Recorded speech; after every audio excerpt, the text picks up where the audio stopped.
ರಾಜ್ಯ ಸರ್ಕಾರವು ವಿದ್ಯುತ್ ದರ ಏರಿಕೆ ಮಾಡುವ ಮೂಲಕ ರಾಜ್ಯದ ಜನತೆಗೆ ಹೊಸ ಆಘಾತವನ್ನು ನೀಡಿದೆ.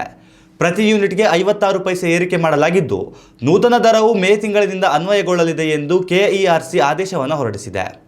ವಿದ್ಯುತ್ ಸರಬರಾಜು ಕಂಪನಿಗಳ ಆದಾಯದಲ್ಲಿರುವ ನಷ್ಟವನ್ನು ಸರಿದೂಗಿಸುವ ನಿಟ್ಟಿನಲ್ಲಿ ರಾಜ್ಯ ಸರ್ಕಾರವು ರಾಜ್ಯದ ಜನತೆಗೆ ಬೆಲೆ ಏರಿಕೆಯ ಬರೆಯನ್ನು ಹಾಕಿದೆ. ಆದರೆ ವಿವಿಧ ಎಸ್ಕಾಂಗಳಿಗೆ ವಿವಿಧ ರೀತಿಯಲ್ಲಿ ಬೆಲೆ ಏರಿಕೆ ಮಾಡಲಾಗಿದೆ.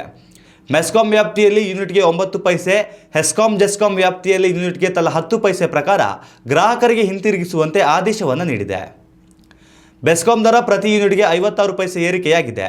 ಜೊತೆಗೆ ಸೆಸ್ಕ್ 15 ಪೈಸೆ ಹೆಚ್ಚಳವಾಗಿದ್ದು, ಉಳಿದಂತೆ ಮೆಸ್ಕಾಂ 9 ಪೈಸೆ, ಜೆಸ್ಕಾಂ ಹೆಸ್ಕಾಂ ದರವು 10 ಪೈಸೆ, HRECS 1.55 ರೂಪಾಯಿ ಪ್ರತಿ ಯೂನಿಟ್ಗೆ ಕಡಿಮೆಯಾಗಿದೆ. ಈ ಪರಿಷ್ಕೃತ ದರವು ಮೇ 1ರಿಂದಲೇ ಜಾರಿಗೆ ಬರಲಿದ್ದು, ಮುಂದಿನ ವರ್ಷ ಏಪ್ರಿಲ್ 30ರವರೆಗೂ ಅನ್ವಯವಾಗಲಿದೆ.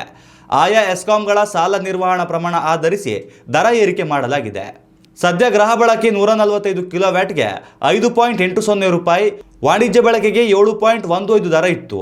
ಬೆಸ್ಕಾಂನಲ್ಲಿ 56 ಪೈಸೆ, ಚೆಸ್ಕಾಂನಲ್ಲಿ 15 ಪೈಸೆ ಏರಿಕೆ ಮಾಡಲಾಗಿದ್ದು, 2024-25ನೇ ಸಾಲಿನಲ್ಲಿ ಬೆಸ್ಕಾಂಗೆ ಬರೋಬ್ಬರಿ 2068 ಕೋಟಿ ರೂಪಾಯಿಗಳ ಆದಾಯದ ಕೊರತೆ ಉಂಟಾಗಿದೆ.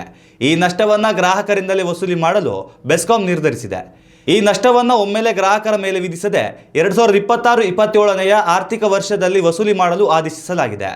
ಈ ಹಿನ್ನೆಲೆಯಲ್ಲಿ ಗ್ರಾಹಕರು 2026-27ನೇ ಸಾಲಿನಲ್ಲಿ ತಾವು ಬಳಸುವ ಪ್ರತಿ ಯೂನಿಟ್ ವಿದ್ಯುತ್ಗೆ ಹೆಚ್ಚುವರಿಯಾಗಿ 56 ಪೈಸೆ ಪಾವತಿಸಬೇಕಾಗುತ್ತದೆ.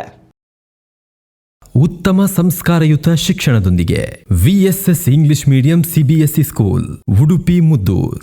ನರ್ಸರಿಯಿಂದ 10ನೇ ತರಗತಿವರೆಗೆ ಶಿಕ್ಷಣದ ಜೊತೆಗೆ 5ರಿಂದ 10ನೇ ತರಗತಿವರೆಗಿನ ವಿದ್ಯಾರ್ಥಿನಿಯರಿಗೆ ಉತ್ತಮ ಹಾಸ್ಟೆಲ್ ಸೌಲಭ್ಯವೂ ಇದೆ.